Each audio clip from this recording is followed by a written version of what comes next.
Morning dear viewers, मैं अविनाश आर्य।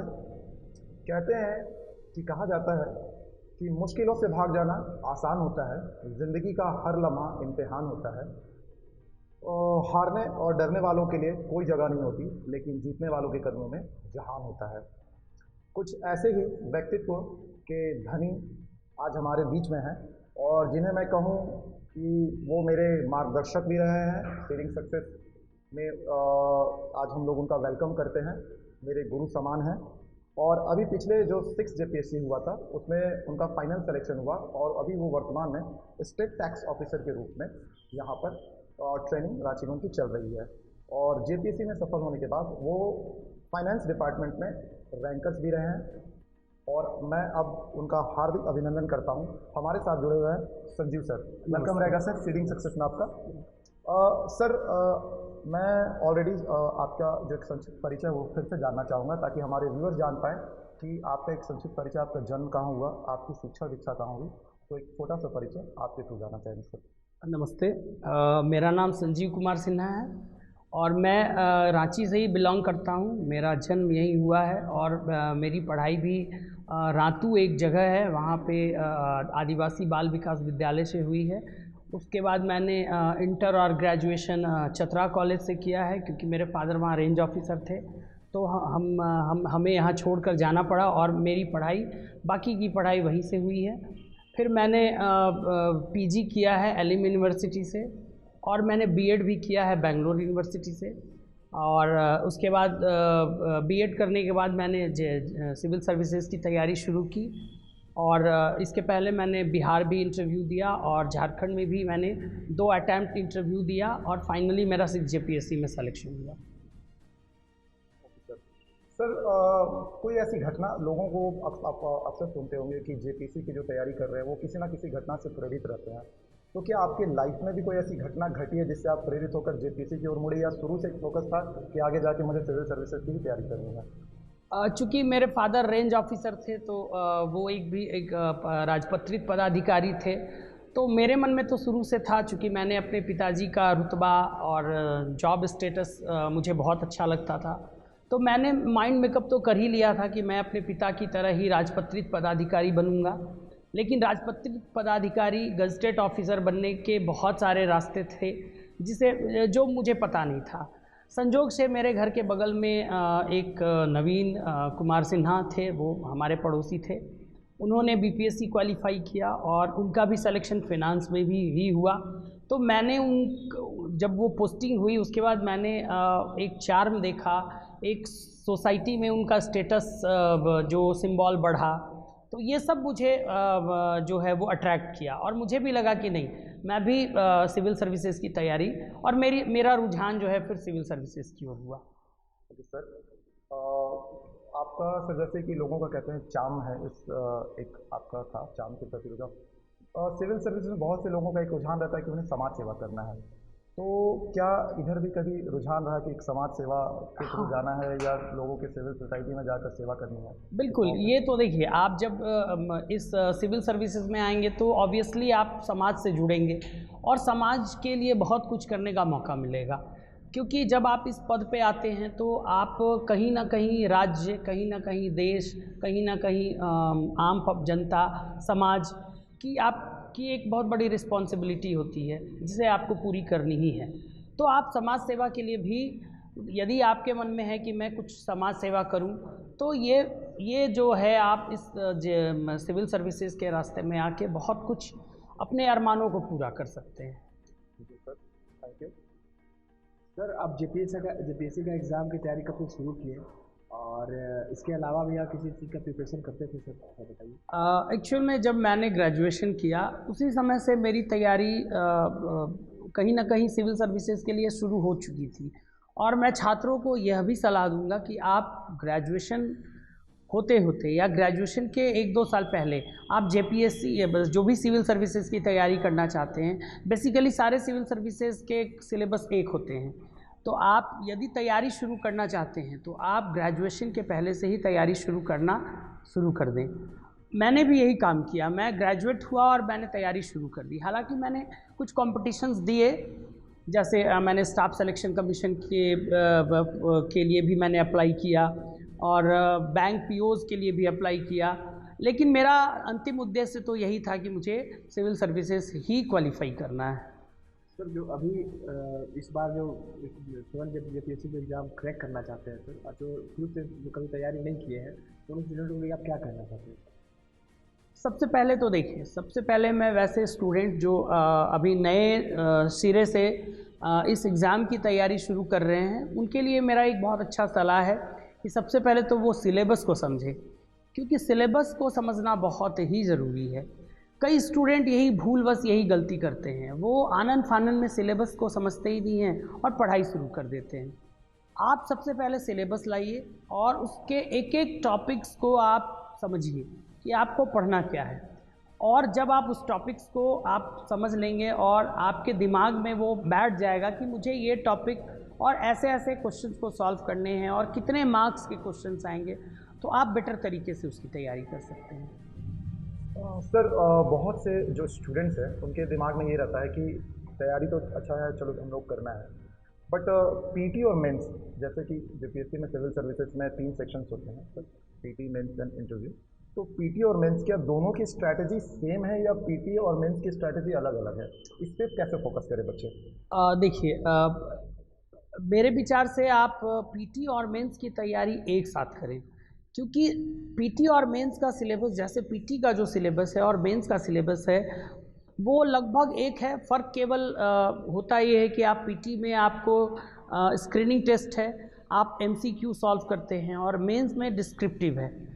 तो सबसे पहली बात तो ये है कि आप पीटी स्क्रीनिंग है और आपका सिलेक्शन मेंस के आधार पर होना है, तो आपको राइटिंग स्किल 1 या 2 महीने में वो डेवलप नहीं होता है। आपका एक बेस्ट राइटिंग स्किल होना चाहिए, और उसके लिए आपको पीटी के साथ साथ मेंस की तैयारी शुरू कर देनी चाहिए। बहुत स्टूडेंट्स करते क्या हैं कि पहले पीटी की तैयारी करते हैं, फिर वो मेंस की तैयारी करना शुरू करते हैं। नहीं, ये गलत स्ट्रैटेजी है आपका। आपको दोनों को पैरेलल लेके चलना होगा, और आप अपने समय को 2 भागों में बांट दें। 60% पार्ट जो है आप पीटी को दें और 40% मेंस को दें। जब आप पीटी क्वालिफाई करते हैं तो आप फिर 100% मेंस को दें। अभी आपने देखा होगा 7th 8th 9th जेपीएससी का अभी नोटिफिकेशन आया है, तो आपने ये भी देखा होगा कि इसमें पीटी और मेंस दोनों और इंटरव्यू तीनों के डेट को भी मेंशन कर दिया गया है। तो अभी आपका बेस्ट स्ट्रैटेजी यही होगा कि आप 80% पीटी को दें, क्योंकि पीटी भी टफ है, आप जब तक वो फर्स्ट स्टेज है, और 20 to 25% अपने समय का वो आप मेंस को दें, और पर डे 2 से 3 क्वेश्चंस की प्रैक्टिस करें, क्योंकि एटलीस्ट आपका सिलेक्शन मेंस के ही नंबर पे होना है। रही बात आप बुक्स, तो मैं आप सभी स्टूडेंट्स को ये सलाह देना चाहूँगा कि बुक का सिलेक्शन जो है वो अच्छा होना चाहिए। ये आपके तैयारी का एक बेस्ट स्ट्रेटजी है। आप अच्छे अच्छे राइटर्स के बुक पढ़ें। और मैं अभी एक चीज़ देख रहा हूँ कि स्टूडेंट्स करते क्या हैं कि वो गूगल पे जो भी नोट्स हैं या गूगल के मटेरियल्स पे ज़्यादा वो फोकस्ड हो जाते हैं। ये स्ट्रैटेजी गलत है, क्योंकि गूगल का जो नोट्स होता है, मैं ये नहीं बोल रहा हूँ कि वो अच्छा नहीं होता है, नॉलेज के लिए बहुत अच्छा होता है, लेकिन आपके राइटिंग स्किल के लिए वो गूगल का नोट्स या गूगल का मटेरियल काम नहीं आएगा। आप अच्छे बुक्स को सेलेक्ट कीजिए, बहुत सारे मार्केट में अच्छे अच्छे राइटर्स के बुक हैं, और उसको लेकर आप प्रैक्टिस कीजिए, और पीटी और मेंस दोनों का पैरेलल तैयारी कीजिए, तभी आपकी तैयारी बेस्ट होगी। सर बच्चे बुक्स को लेकर बहुत कंफ्यूज होते हैं। क्या कुछ पर्टिकुलर बुक्स हैं, जैसे हिस्ट्री, पॉलिटी या ज्योग्राफी या जनरल साइंस बात कर लें, या करंट अफेयर्स की, तो कुछ ऐसे पर्टिकुलर बुक्स जहां बच्चे जाकर डायरेक्ट स्टेज को सर्च कर पाए और वहां से अपने एक अच्छा नोट्स तैयार करते? तो अगर आपकी तरफ से कुछ अगर उनको सुझाव रहे कि इस बुक पर वो पढ़ा जाकर पढ़ाई करें या नोट्स तैयार करें। मैं फिर से आपको बता रहा हूँ, मैंने अभी तुरंत इसके पहले बताया कि अच्छे बुक्स को पढ़ने से ही आपके फैक्ट, देखिए 2 चीज़ पे आपको कंसंट्रेट होना है, एक तो फैक्ट और एक कॉन्सेप्ट। जब ये दोनों चीज़ आपका बहुत ही अच्छे तरीके से प्रिपेयर हो जाएगा तो आप एग्ज़ाम को आराम से क्रैक कर सकते हैं। तो सबसे पहला चीज़ आपके सिलेक्शन के लिए, सबसे पहला जो आपका जो स्ट्रैटेजी होना चाहिए वो ये है कि आप अच्छे पुस्तकों का, अच्छे बुक्स का सिलेक्शन करें। अब जैसे मैं आपको बता रहा हूँ, स्टूडेंट्स करते क्या हैं कि जैसे हिस्ट्री हो गया या ज्योग्राफी हो गया या पॉलिटी हो गया, तो बहुत सारे बुक्स मार्केट से खरीद के ले आते हैं। ये बुक पढ़े, वो बुक पढ़े, वो बुक पढ़े, तो आप कंफ्यूज भी हो सकते हैं। किसी में कुछ मटेरियल है, किसी में कुछ मटेरियल है। मेरा कहना है कि आप 1 या 2 बुक ही पढ़ें, लेकिन उसको 100% पढ़ें, तो आपका सिलेक्शन श्योर है। ऐसा नहीं कि बहुत सारे बुक के पीछे भाग रहे हैं और किसी को आप कंप्लीट नहीं कर पा रहे हैं। सबसे पहले ध्यान माइंड मेकअप ये कर लीजिए कि मैंने जो भी बुक का सिलेक्शन किया है उसके 100% उसका कंप्लीट करना है। हर सब टॉपिक से पे आपको जीनियस बनना है। अब मैं जैसा अविनाश जी ने पूछा, मैं कुछ बुक्स आपको सजेस्ट करता हूँ जो मैंने भी फॉलो किया और मुझे बहुत ही उसका फ़ायदा हुआ। जैसे मैंने हिस्ट्री, एंशिएंट हिस्ट्री के लिए मैंने झा एंड श्रीमाली और रोमिला थापर, ये 2 बुक मैंने पढ़ा। और क्रॉनिकल का जो गाइड आता है उसका गाइड मैंने रिवीजन के लिए पढ़ा। लेकिन मैंने कॉन्सेप्ट पहले झा एंड श्रीमाली और रोमिला थापर से बनाया, द बेस्ट बुक है। फिर मैंने मिडाइवल के लिए बहुत किताबों का सहारा नहीं लिया, मैंने हरिश्चंद्र वर्मा को पढ़ा और फिर हरिश्चंद्र वर्मा को पढ़ने के बाद फिर मैंने क्रॉनिकल का सहारा लिया। फिर मैंने मॉडर्न के लिए बिपिन चंद्रा पढ़ा और क्रॉनिकल का हेल्प लिया। और मैंने थोड़ा, मुझे मॉडर्न में थोड़ा और कॉन्सेप्ट बनाना था, तो मैंने प्रतियोगिता दर्पण का एक अतिरिक्तांक आता है, वो भी बेस्ट है आपके लिए, वो आप ले सकते हैं। इतनी ही बुक काफ़ी है, लेकिन आप ये बुक से, लेकिन ये चीज़ है, बहुत लोग ये भी गलती करते हैं कि लोग फुटनोट नहीं बनाते हैं। आप अपना फुटनोट ज़रूर बनाएं और उसको आप पर डे उसको अपडेट करें। आपको यदि कोई मटेरियल कहीं से मिलता है आप उसमें ऐड करें, ये करना बहुत ज़रूरी है। छात्र जो ये चीज़ नहीं करते हैं वो नोट्स बनाते ही नहीं हैं, वो बस बुक पढ़ते हैं, उसको अंडरलाइन करते हैं, लेकिन एग्ज़ाम के समय आपको आपका नोट्स ही काम आएगा। फिर मैं बात करूँ ज्योग्राफी की, तो ज्योग्राफी में आप पीटी और मेंस दोनों के लिए फिजिकल ज्योग्राफी बेस्ट है। महेश बर्नवाल और सविंदर सिंह से आप पढ़ सकते हैं। फिर इंडियन ज्योग्राफी के लिए आप माजिद हुसैन पढ़ सकते हैं। डॉक्टर अलका गौतम की बुक है, बहुत बेस्ट है, वो आपको पीटी और मेंस दोनों के लिए फ़ायदेमंद है, डॉक्टर अलका गौतम की बुक। फिर आप झारखंड के लिए आप डॉक्टर श्याम कुमार और डॉक्टर राम कुमार तिवारी, ये 2 बुक पढ़ सकते हैं। कभी कभी ऐसा होता है कि कुछ ऐसे बुक्स भी होते हैं जो मतलब लगता है कि ये कुछ नहीं है, लेकिन आप उसको भी पढ़ सकते हैं। जैसे मैं आपको बता रहा हूँ, लुसेंट की एक ज्योग्राफी की बुक है, सॉरी झारखंड की बुक है, वो आप लेकर आ जाए तो आपको बहुत सारे फैक्ट उसमें मिल जाएंगे जो आपको पीटी के सिलेक्शन में बहुत ही काम आएगा। फिर आप पॉलिटी के लिए आप बहुत अच्छे अच्छे बुक्स हैं, जैसे पॉलिटी की बुक है, लक्ष्मीकांत की बुक है, आप उसको पढ़ सकते हैं। उसके बाद आप साइंस की बात कर रहे हैं, साइंस एंड टेक के लिए आप स्पेक्ट्रम पढ़ सकते हैं। मैं और छात्रों को एक और सलाह देना चाहूँगा कि आप योजना और कुरुक्षेत्र, प्रत्येक माह का योजना और कुरुक्षेत्र जरूर पढ़ें। उससे आपके मतलब आप जब हिंदी मीडियम के हैं तो आपके वर्ड्स वोकेबुलरी आपका बढ़ेगा, प्लस आपका राइटिंग स्किल भी डेवलप होगा।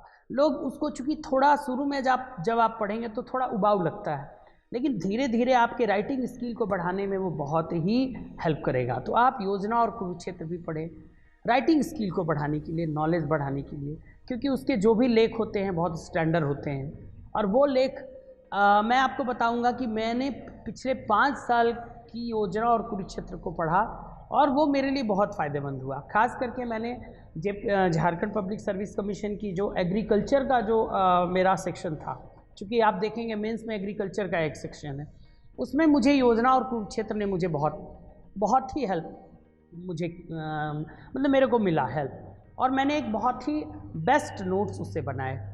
फिर आप पब्लिक एडमिनिस्ट्रेशन के लिए भी बहुत सारे बुक्स हैं मार्केट में, वो आप पढ़ सकते हैं। तो ये सारे बुक्स आप पढ़ेंगे। बेसिकली साइंस जैसे आप फिजिक्स केमिस्ट्री के लिए है तो आप एनसीईआरटी की बुक को फॉलो करें, क्योंकि एनसीईआरटी साइंस के लिए बेस्ट है। कम बुक पढ़ें लेकिन ज़्यादा से ज़्यादा उसको रिवीजन करें, यही एक स्ट्रैटेजी है एग्ज़ाम पास होने का। सर मैं कुछ बता देना चाहता हूँ व्यूअर्स को कि सर जो थे हमारे गुरु भी रहे हैं। तो एक किसी ने कहावत, किसी ने बहुत अच्छी बात कही है, कहा है कि कौन कहता है कि आसमां में सुराग नहीं हो सकता, तबीयत से पत्थर तो उछालो यादों। और ये चीज़ सर पर बहुत सटीक बैठता है, क्योंकि हमने खुद जब हम इनके सानिध्य में रहे हैं तो एक डेडिकेशन हमने सर का देखा है। उस डेडिकेशन पर जाकर उस चीज़ों को निकालना अपने आप में बहुत ही एक विशेषता है, और ये बहुत जो है ना, बहुत कम लोगों में ये विशेषता होती है कि वो डेडिकेट होकर तैयारी कर पाते हैं। सर मैं ये जानना चाहूँगा कि बहुत से बच्चे होते हैं कि एक तो वो जानना चाहेंगे कि आपका कौन सा अटेम्प्ट था जिसमें आपने जेपीएससी क्रैक किया, और आप तक आपने कितने अटेम्प्ट किए हैं। और बहुत से बच्चे ये भी होते हैं कि 2-3 अटेम्प्ट के बाद वो हताश हो जाते हैं, उनको लगता है कि मुझसे जेपीएससी नहीं होगा या डाइवर्शन हो जाता है। तो ऐसे बच्चों के बारे में क्या करना चाहेंगे जो काफ़ी दिनों से तैयारी कर रहे हैं, काफ़ी अटेम्प्ट 2-3 के बाद भी नहीं हुआ, तो उन लोगों के लिए क्या कहना चाहेंगे, फिर क्या सजेशन? देखिए, मेरा तो ये तीसरा प्रयास था, और मैं जब ये बोल रहा हूँ कि मेरा तीसरा प्रयास था, तो आप घबराएं नहीं। बहुत लोग ये सोचने लगते हैं अरे तीसरे प्रयास में सफलता मिलती है, ऐसा नहीं है। आप पहले प्रयास में ही सफलता आप पा सकते हैं। हर मतलब प्रत्येक छात्र के अपने अपने पर्सनल सर्कमस्टांसेस होते हैं, पर्सनल प्रॉब्लम्स होते हैं। तो ये ज़रूरी नहीं है कि आप फर्स्ट अटैम्प्ट में निकलें, या ये ज़रूरी नहीं है कि थर्ड अटैम्प्ट में ना निकले। अटैम्प्ट मायने नहीं रखता है, मायने ये रखता है कि आप अपने चारों ओर के इन्वायरमेंट को किस तरह अपने अनुरूप ढाल रहे हैं, और उस अनुरूप ढाल के आप पहले अटैम्प्ट में भी इसको क्वालिफाई कर सकते हैं, दूसरे में भी कर सकते हैं। मान लीजिए पहले दूसरे में नहीं करते हैं, तो आपको पेशेंस रखनी है, क्योंकि इसमें पेशेंस एक बहुत ही बड़ा मतलब मुद्दा है। आपके सफलता में ये पेशेंस भी एक पार्ट है आपके सफलता का। क्योंकि एक तो सबसे पहली बात है कि एग्ज़ाम सही टाइम पे होते नहीं हैं, या मान लीजिए होते भी हैं तो 1 साल कंप्लीट इसका प्रोसेस होने में लग जाता है, और आप बीच में अपने आप को डाइवर्ट करते हैं या बीच में डिस्ट्रैक्ट हो जाते हैं, है ना, कि अरे अब मेरे से नहीं होगा, तो ये तो फिर सफल नहीं हो सकते हैं। तो सफलता के लिए आपको 2 चीज़ हमेशा ध्यान में रखना होगा। एक तो धैर्य, अपने प्रति धैर्य बनाए रखें, और नियमित रूप से सतत प्रयास करते रहें, अध्ययन करते रहें। चाहे आपके मार्ग में कुछ भी डिस्टर्बेंस आए, बाधा आए, आपको नियमित इसकी पढ़ाई करते रहनी है। और सर मेरे हिसाब से इसका एक लाइव एग्जाम्पल है। सर जैसा बता रहे हैं कि थर्ड अटेम्प्ट में इन्होंने अपना एग्ज़ाम क्लियर किया, एक डेडिकेशन हमने भी देखा है।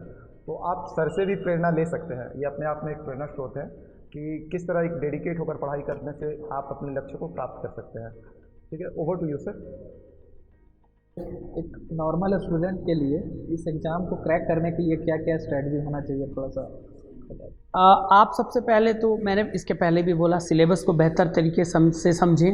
उसके बाद आप जो है जो भी सब्जेक्ट पीटी और मेंस, मैंने ये भी बोला कि दोनों को साथ लेके चलें, और अपना एक नोट्स ज़रूर बनाएं। उसके लिए आपको करनी क्या है कि आप जो बुक पढ़ रहे हैं उसमें जो मेन टॉपिक्स है, जो मेन है, उसको आप अपने कॉपी में उतारें और कुछ स्पेस छोड़ दें, ताकि आप नए चीज़ों को उसमें ऐड कर सकें। दूसरी चीज़ है कि आप प्रत्येक दिन हर सब्जेक्ट को रिवाइज़ करें। आप जैसे मान लीजिए 8 घंटा पढ़ते हैं, 1 घंटा हिस्ट्री के लिए रखें, 1 घंटा 2 घंटा पॉलिटी पढ़ें, 1-2 घंटा साइंस पढ़ें, 1-2 घंटा ज्योग्राफी पढ़ें। फिर जब आप नेक्स्ट डे उसकी फिर वो 8 घंटा का रूटीन को फॉलो कर रहे हैं, तो आप फिर से वो हिस्ट्री का जो पिछले बार जो चैप्टर पढ़े थे उसको रिवाइज़ कीजिए, और फिर उसको रिवाइज़ करके फिर अगले नए चैप्टर पे बढ़िए। तो उससे क्या होगा कि आप पिछला वाला भी आपको याद रहेगा और नया चैप्टर भी आप याद कर रहे हैं। ये स्ट्रैटेजी आप पर डे करें। 10 से 15 दिनों के बाद आपको ये लगने लगेगा कि मैंने जो टॉपिक पढ़ा था वो टॉपिक मेरे को पूरी तरह से याद हो गया।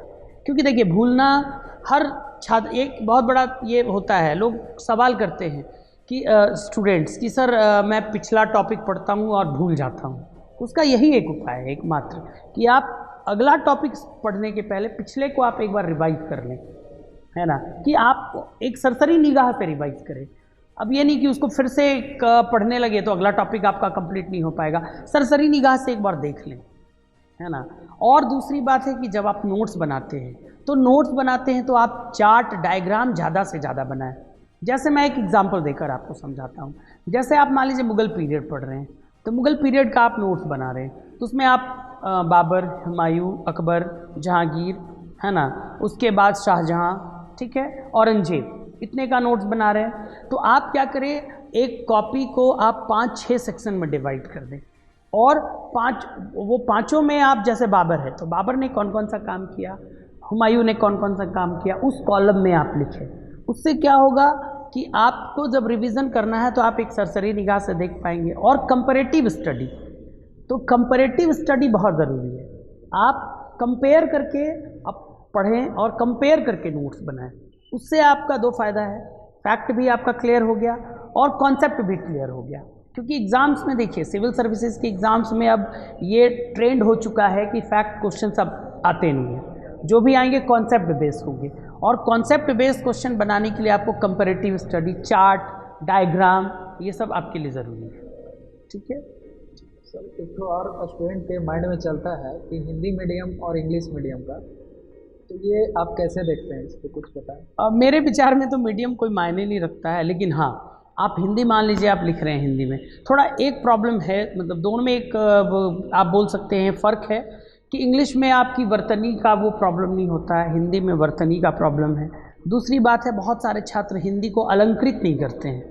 थोड़ा सा यदि आप इस पे हिंदी पे ये चीज़ पे फोकस कर दें कि आप वर्तनी पे ध्यान दें, और अलंकरण, हिंदी का अलंकरण होता है। जैसे मान लीजिए कुछ ऐसा चीज़ है जो आप एक जो साधारण बोलचाल की भाषा में लिख रहे हैं और एक अलंकृत करके लिख रहे हैं, तो थोड़ा सा फ़र्क पड़ता है। लेकिन सिविल सर्विसेज के एग्ज़ाम में मुझे नहीं लगता है कि हिंदी इंग्लिश, और मैं आपको बताना चाहता हूँ, मैं पिछले एक दो एग्ज़ाम में मेरा मीडियम इंग्लिश रहा था, फिर बाद में मैंने हिंदी चूज़ किया कि नहीं, हिंदी में मैं ज़्यादा अच्छे से अपने आप को व्यक्त कर सकता हूँ, मेरा सिलेक्शन हुआ हिंदी माध्यम से। और कुछ स्टूडेंट के माइंड में रहता है सर कि कितना घंटा पढ़ें हम इस एग्ज़ाम को क्लियर करें। देखिए, घंटा मायने नहीं रखता है ना, घंटा आप अब बैठ गए हैं और 12 घंटा बैठे हुए हैं और आपको कुछ समझ में नहीं आ रहा, वो मायने नहीं रखता है। आप कम समय में ही पढ़ें, लेकिन अधिक से अधिक पढ़ें, रेगुलर पढ़ें। आप मान लीजिए अपने आप, वो आपके कैपेसिटी पे भी डिपेंड करता है। आप मान लीजिए 8 घंटा पढ़ते हैं, तो आप पर डे 8 घंटा पढ़ें। और दूसरी बात है, ये भी मैं आपको बताना चाहूँगा, आप समाज से कट के नहीं पढ़िए। बहुत लोग करते हैं, समाज से, सोसाइटी से कट जाते हैं, फंक्शन अटेंड नहीं करते हैं। नहीं, वो एक पार्ट है, वो भी आपको इंटरव्यू में आपके पर्सनालिटी को वो शो अप करेगा। इसलिए आप समाज से भी जुड़े रहें और पढ़ाई भी करें, लेकिन हाँ, अपने समय को यूटिलाइज़ करें, है ना। आप ये माइंड में डिसाइड करने कि मुझे कितना समय पढ़ना है, कितना समय फ्रेंड्स को देना है। अब पूरे दिन आप फ्रेंड्स को दे रहे हैं तो आपका समय पढ़ाई में नहीं लगेगा। तो आप अपने, सबसे पहली बात है कि आपका टाइम मैनेजमेंट बहुत अच्छा होना चाहिए। आप हर काम करें, क्योंकि बिना काम किए आप रह नहीं सकते हैं, काम तो करना है, हर काम करें, लेकिन आपके टाइम का एक मैनेजमेंट होना चाहिए, ये मायने रखता है। सर, मैं एक क्वेश्चन पूछना चाहूँगा जो हर स्टूडेंट के माइंड में चलते रहता है। सर, इंटरव्यू की तैयारी कैसे करें, और सर आपसे किस तरह का इंटरव्यू में क्वेश्चन पूछा गया था? सर, ये इंटरेस्ट रहता है सभी को जानने में। इंटरव्यू की तैयारी, देखिए, इंटरव्यू एक ऐसा फेज है एग्ज़ाम का, किसी भी एग्ज़ाम का, जो एक दिन में उसकी तैयारी नहीं हो सकती है। तो आप चाहेंगे कि मैं पीटी पास करूं, मेंस पास करूं, उसके बाद इंटरव्यू की तैयारी करूं, ऐसा नहीं हो सकता है। आपको जिस दिन आप पीटी की तैयारी शुरू करते हैं, उसी दिन से आपको ये माइंड मेकअप करके चलना है कि मुझे फाइनली तो इंटरव्यू से ही सेलेक्ट होके फिर इस पोस्ट पे आना है। तो आप इंटरव्यू की तैयारी शुरू से ही करें। उसके लिए आप पर डे एक नेशनल लेवल की न्यूज़पेपर को पर डे पढ़ें। नेशनल लेवल का न्यूज़पेपर पढ़ने से क्या है कि आप, चूँकि वहाँ पे देखिए, आपको वहाँ पे अपने आप को प्रेजेंट करना है, तो आप बेटर तरीके से तभी प्रेजेंट कर सकते हैं जब आपके पास नॉलेज हो, जब आप इन्फ्लुएंटली इंटरैक्ट हो सके, और ये सब तभी हो सकता है जब आप न्यूज़पेपर पर डे पढ़ते हैं। इसके अलावा आप एक काम और कर सकते हैं इंटरव्यू की तैयारी के लिए। आप अपने अगल बगल, एक्चुअल में इंटरव्यू में क्या होता है कि आपके इन्वायरमेंट से रिलेटेड क्वेश्चन पूछे जाते हैं, तो आप हमेशा अपने इन्वायरमेंट, जब भी ऐसा मौका मिले, ये ज़रूरी नहीं है कि एग्ज़ाम के ही समय, कभी भी आपको मौका मिले, आप उसके बारे में जानने की कोशिश कीजिए। जैसे पिछले 5th JPSC में मुझे, चूँकि मैं रातू का निवासी हूँ, तो मुझे रातू के जो महाराजा हैं, रातू महाराजा, और वहाँ किला है, उनके बारे में पूछा गया। और मैं चूँकि उसके बारे में पहले से जानता था, तो मैंने उसे बता दिया। इस बार मुझसे बेसिकली मेरे अगल बगल का ही बहुत सारा चीज़ पूछा गया। जैसे मेरे फादर की पोस्टिंग चतरा में थी, तो उन्होंने चतरा से बहुत सारे क्वेश्चन्स किए, जैसे फांसीहारी तालाब के बारे में पूछा। फिर मैं रातू का रहने वाला हूँ, तो रातू में मधु मंसूरी को जो पद्मश्री अवार्ड मिला था, उसके बारे में पूछा गया। फिर दीपिका जो है तीरंदाज है, उसके बारे में पूछा गया। फिर मैं मेरे घर के बगल में मतलब आप अपने आसपास कौन से ट्राइब्स को ज़्यादा देखते हैं, तो मैंने बताया उरांव। फिर उरांव के बारे में, अखड़ा के बारे में पूछा गया। फिर मुझसे कुछ साइंस के भी सवाल किए गए, है ना। मैथ्स के 1-2 सवाल किए गए। जैसे एक क्वेश्चन था कि यहाँ पे 10 व्यक्ति हैं और सभी एक दूसरे को गिफ्ट दे रहे हैं, तो टोटल कितने गिफ्ट का मतलब आदान प्रदान हुआ। तो वो परमुटेशन और कॉम्बिनेशन का क्वेश्चन था। फिर मेरा जब इंटरव्यू चल रहा था उस समय झारखंड सरकार के तरफ से बिजली कितने यूनिट 300 यूनिट बिजली के बाद बिजली बिल को माफ़ करने की बात चली थी, तो उस पर मुझसे ओपिनियन पूछा गया था। और ओपिनियन बेस्ड क्वेश्चंस भी बहुत सारे पूछे गए थे। उन्होंने मुझसे पूछा था कि ये बिजली में जो मुफ्त बिजली सरकार दे रही है, तो आप इसको आप अपने नज़र में इसे सही मानते हैं कि गलत मानते हैं। फिर मुझसे फिर और 1-2 और क्वेश्चन पूछे गए जो ओपिनियन बेस्ड थे। तो आप ओपिनियन तभी बना सकते हैं जब आप न्यूज़पेपर पर डे पढ़ते हैं, और दूसरी बात अपने इन्वायरमेंट से जुड़े रहते हैं। आप में जिज्ञासु मतलब अपने जिज्ञासुपन को आप बढ़ाएं। किसी चीज़ को देखें तो उसके बारे में जानने की कोशिश कीजिए कि ये क्या है, ये क्यों है, ये कैसे बना, और वही क्वेश्चंस पूछे जाते हैं। सर अभी तक जैसा आपने बताया, काफ़ी कुछ बताया कि इंटरव्यू में क्वेश्चन पूछे जाते हैं। इस इंटरव्यू में कुछ फ़नी एक्सपीरियंस भी होते हैं सर, क्या वैसा कुछ एक्सपीरियंस रहा है आपका इंटरव्यू में? फनी यहाँ बहुत सारे, मैंने जहाँ तक मुझे जानकारी है, कुछ साइकोलॉजिस्ट भी बैठे रहते हैं और एक सिचुएशनल क्वेश्चन भी दिए जाते हैं जो प्रेजेंस ऑफ माइंड को चेक करते हैं। क्या इस तरह का भी कुछ इंटरव्यू में क्वेश्चन रहा? झारखंड में तो ऐसा मुझे नहीं लगा, क्योंकि यहाँ के बोर्ड के मेंबर्स बहुत सपोर्टिव होते हैं। लेकिन मैंने एक बार बीपीएससी का एग्ज़ाम दिया था, तो वहाँ पे मेरा एक बहुत अजीब सा वो एक्सपीरियंस आप कह सकते हैं। एक्चुअल में जब मैं इंटरव्यू देने के लिए बैठा तो बीच में ही एक मेंबर जो थे वो टेबल को छोड़ के और अंदर चले गए, और मैंने एक जवाब नहीं दिया तो उस पर वो रिजिड हो गए, बोले ऐसे ही होता है, आप गलत बोल रहे हैं, कौन आपको सिखाया, इस तरह का। तो ये थोड़ा मुझे अटपटा लगा। बाद में मुझे पता चला कि वो जब वो अंदर चले गए तो वो एक साइकोलॉजिस्ट थे, और वो देखना चाह रहे थे कि मेरे अंदर जाने के बाद ये जो इंटरव्यू दे रहे हैं उनका क्या हाव भाव है। तो ये थोड़ा मुझे वो याद है मुझे वो चीज़। बच्चों के लिए कम से कम एक एक्सपीरियंस रहेगा कि हम इसके लिए भी तैयार रहें इंटरव्यू जब सेक्शन में जाते हैं। तो सर बच्चों में एक बहुत सारा जो मेन अभी कन्फ्यूजन है जेपीएससी को लेकर आने वाले में, लैंग्वेज पेपर, हिंदी, खोरठा, नागपुरी, संथाली, बहुत सारे लैंग्वेज पेपर हैं या कुरमाली हो, तो कौन से ऐसे पेपर्स वो चूज़ करें जिनसे उनको मार्किंग भी अच्छा मिले और एक अच्छी तैयारी कर पाएँ। मतलब क्योंकि अभी 7 जेपीएससी है, 2 महीने उनका आपको पता है सर की डेट निर्धारित किया गया है, बिल्कुल। तो उनके पास टाइम कम होगा, उसके बाद मेंस तुरंत हो जाएगा। बिल्कुल। तो कौन सा पेपर सही रहेगा लेना? देखिए, बहुत लोग हिंदी भी लेते हैं, इंग्लिश भी लेते हैं, और ऐसा नहीं है कि मार्क्स बहुत लोगों का कम भी आया, बहुत लोगों का अच्छा भी आया। लेकिन जहाँ तक रह गई झारखंड की बात, तो झारखंड में मेरे विचार से यहाँ का जो लोकल लैंग्वेज है उसी को आप चूज़ करें। अब रह गई जो यहाँ के लोकल लैंग्वेजेज़ हैं, बहुत सारे हैं, जैसे खोरठा है, नागपुरी है, संथाली है, कुरमाली है। मेरे विचार में कुड़ुक है। मेरे विचार में यदि आप जैसे आप मान लीजिए कि नागपुरी लैंग्वेज आपका टंग लैंग्वेज है तो आप नागपुरी लें, यदि आपका कुरमाली है तो कुरमाली लें, यदि कुड़ुक है तो कुड़ुक लें, क्योंकि आप उससे ज़्यादा इंटरैक्ट है और ज़्यादा उसमें आपको मेहनत की ज़रूरत नहीं है। लेकिन आप हिंदी भाषी हैं और आप किसी रीजनल लैंग्वेज को ऑप्ट करना चाहते हैं, तो मेरे विचार में Khortha the best regional language है, क्योंकि उसका सिलेबस भी छोटा है और हिंदी भाषी भी उसको आसानी से कर सकते हैं। इसका जीता जागता उदाहरण मैं हूँ। मैं हिंदी भाषी हूँ और मेरे घर का जो टंग है जो हम लोग यूज़ करते हैं वो हिंदी ही यूज़ करते हैं। मुझे भी ये प्रॉब्लम हुआ, लेकिन मैंने देखा खोरठा छोटा है और उसका जो लैंग्वेज है वो आसान है, तो मैंने उसी को चूज़ किया और मुझे अच्छे नंबर भी मिले, है ना। मैंने 150 में 120 मार्क्स मैंने उठाए हैं, जो सिलेक्शन के लिए बहुत ही मायने रखता है। तो हिंदी भाषी छात्रों को मैं सलाह दूंगा कि आप खोरठा लीजिए, क्योंकि खोरठा का सिलेबस भी छोटा है और आप आराम से उसको कर लेंगे।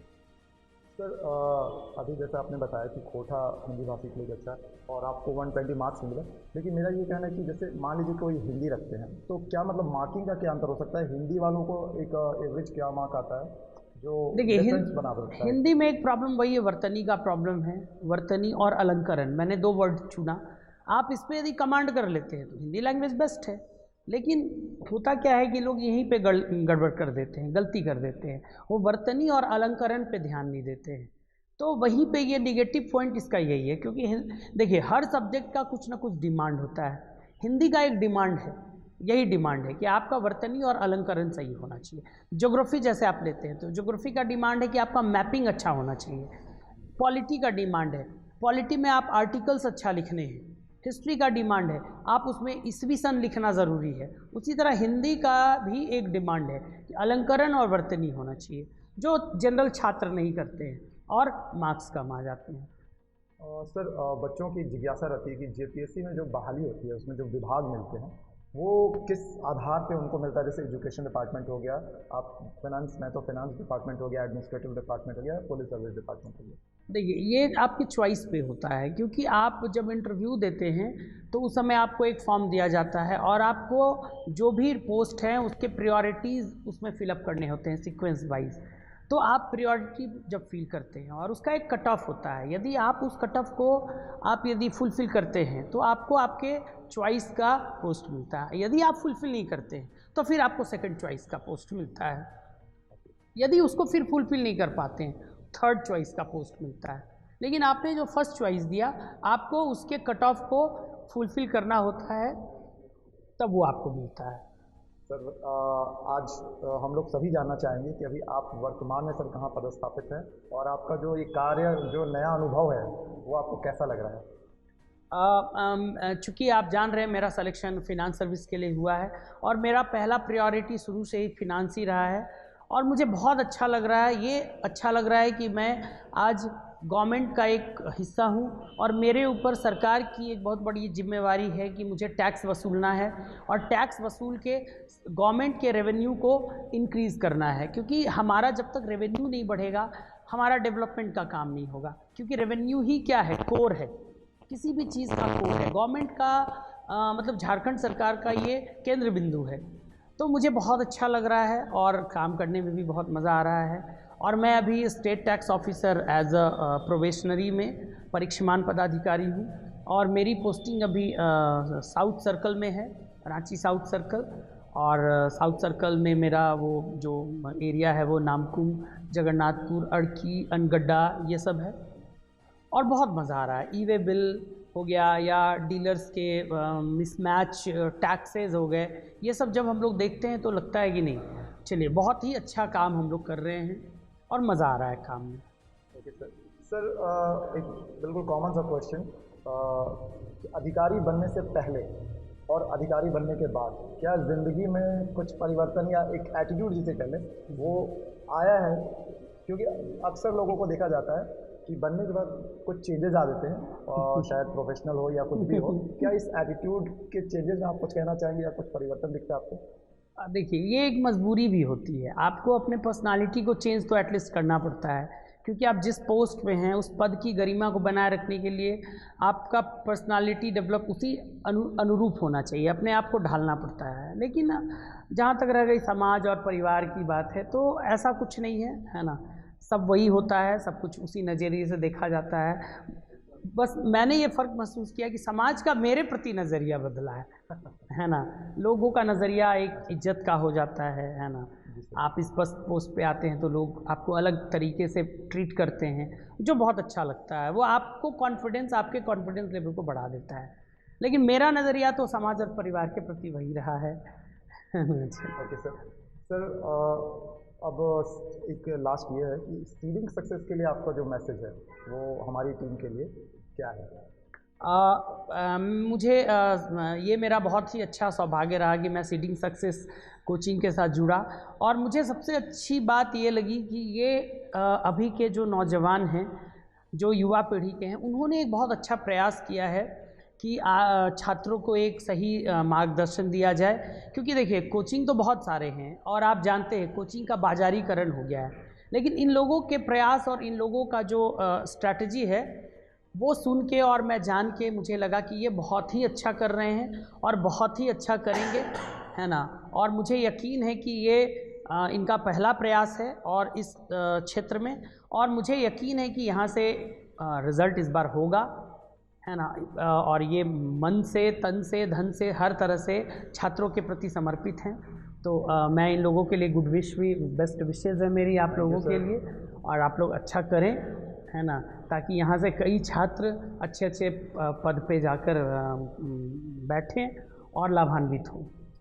Sir thank you sir. और व्यूअर्स, ये थे आज हमारे साथ संजीव सिन्हा सर, जो वर्तमान में state tax officer finance department पे हैं पिछले जेपीएससी को क्लियर करने के बाद। और हम भी चाहेंगे कि सर का जो गाइडेंस है आप लोगों तक हमेशा पहुंचता रहे। हमारी कोशिश रहेगी कि सर के कुछ लेक्चर्स भी हम लोग आपको आने वाले टाइम में प्रोवाइड कर पाएँ, और जो हमारे और भी जो गेस्ट फैकल्टीज़ हैं, जो इंटरव्यू सेक्शन होगा उसमें आएंगे, या हमारा जो इंटरव्यू पैनल होगा उसमें आपको दिखेंगे।